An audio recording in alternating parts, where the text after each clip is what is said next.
This is my pure Lightning Flicker Strike build. My strongest build I have ever made, and this is in Standard. And I've upgraded it slightly, so you'll see a couple Legacy gear items, but nothing exorbitant. I actually figured out a way to get 17 Frenzy Charges if I wanted to spend the money. But this is my first challenge. I'm running all the hardest content in the game. This is the Feared Random Alct. And what I was doing, which didn't even matter as it turned out, was I was trying to find Shaper, because normally you aim at Shaper first, as the hardest in the Feared, in my opinion. He didn't manifest, so I just started going after Ziri, and as you can see, I quickly realized, hey look, this build is strong. This build is way stronger than the Chaos version. Still the greatest Flicker Strike build I've played. Even beats out the Cold. It can be optimized even more in Standard with Legacy gear, but, you know, most people don't play Standard, so there's only one real thing going on, which is making me a little stronger, and that's, of course, a Legacy tattoo.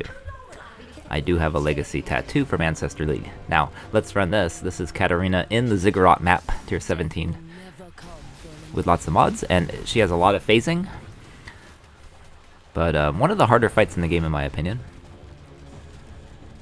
But this build can tank quite a bit. It's pretty tanky because of extremely high armor. This build has a little less block chance. It has some block chance, but not as much as the Chaos version. Don't have to worry about totems. And I got rid of the flask that protects you, that the Progenesis, because you really don't need it when you're strong enough. You just need more damage output. So I put on the ward flask that gives lightning exposure, and increase effect of shock as a little bit of a side effect, because now we're shock and this is pure lightning with a teeny bit of physical.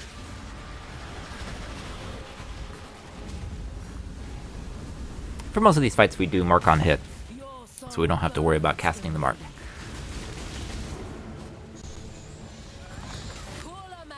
Sometimes with this fight I don't know where to aim. But yeah, in Standard, apparently I had never unlocked that. Look at that.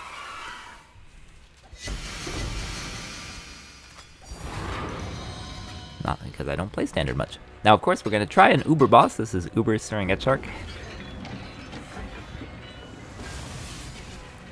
Pretty tricky fight, you know, very high defense boss, and so this time, this Uber Pinnacle boss is the only time I self-cast Assassin's Mark. I do it right there, right after the initial period of time, when they don't take as much damage. And as you can see, this was actually one of my only deathless Uber Searing Exarchs, because I don't do very good on Fire of the Thousand Suns. I can always clear Uber Searing Exarch. Crystallize Omniscience. Nice drop, right? If only it had been Settlers League. Now we're gonna take this Maze of the Minotaur with all these like random mods. Less max res and crit strike, multiplier crit strike chance. 100% Delirious Maze of the Minotaur is a really good showcase of a build. Now in the bottom, in the comments of course, in the descriptor, I'm going to put the POE so you can see what I did, and it's a horribly expensive build, of course, because I had maximized it throughout. Which league did I play this? I believe originally this was Affliction. And I did a little bit of upgrading today. I was like, okay, let's get the Legacy tattoo. And what else did I do? Not a whole lot. I think I basically divined most of my gear, because the new league here, Settlers, added in across the board better tier. You know, basically if you have like tier 1 life, you can squeeze out a bit more. Did you catch Kosis there? I killed Kosis in like 2 hits. Now this build does not it only does 1 curse. It only does Assassin's Mark, period.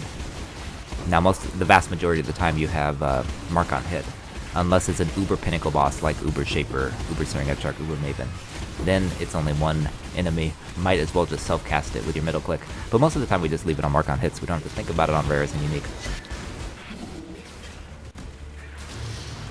But yeah, it doesn't have double curse, it just has that single curse, that 1 mark, no hexes, because it takes advantage of 25% chance to invert LE resistance on hit, so you don't have to worry about conductivity and LE weakness on hit that way.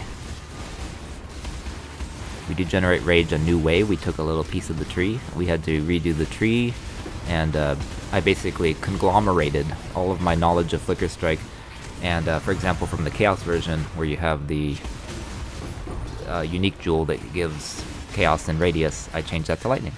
And you'll see that in the POB. Yep, look at that. Really nice on bosses, that 20% Culling Strike for Slayer. Look at that. So much fun.